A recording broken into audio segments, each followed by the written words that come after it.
தைப்பூசத்தன்னைக்கு ஏதாவது ஒரு முருகன் கோயிலுக்கு போனால் நல்லதுன்னு சொல்லுவாங்க. அதுக்காக நாங்கள் வந்த கோயில்லாம் மஞ்சள் மாநகரம் ஈரோட்டில் இருக்கிற சென்னிமலை முருகன்.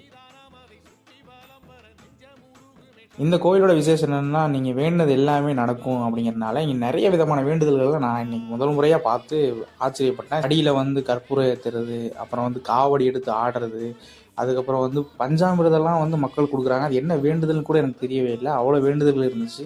அந்த வேண்டுதல்கள் நடக்கிறதுனால தான் நிறைய பேர் இன்னும் அந்த வேண்டுதல்களை பண்ணுறாங்க அப்படிங்கிற ஒரு ஆச்சரியம் எனக்குள்ளே வந்துச்சு. ரொம்ப ரொம்ப நல்லா இருந்தது. சில வேண்டுதலை ஏன் கவர் பண்ண முடியல அப்படிங்கிறதுக்கு முக்கியமான ரீசன் என்னன்னா, பயங்கரமான க்ரௌடு தைப்பூசத்தன்னைக்கு.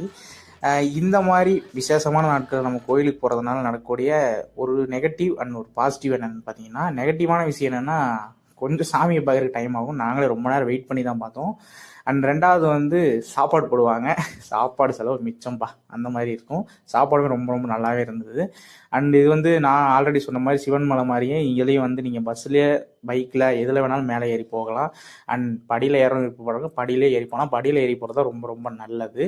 ஸோ லைஃப்பில் ஒரு டைம் ஆகுது இந்த கோயிலுக்கு வந்து அதை எக்ஸ்பீரியன்ஸ் பண்ணி பாருங்கள். உங்களுக்கு ஏதாவது வேண்டுதல் இருந்தாலும் வேண்டி பாருங்கள், நடக்குதா இல்லையா அப்படிங்கிறத பார்த்துட்டு நீங்கள் கமெண்ட்ஸில் கூட சொல்லலாம்.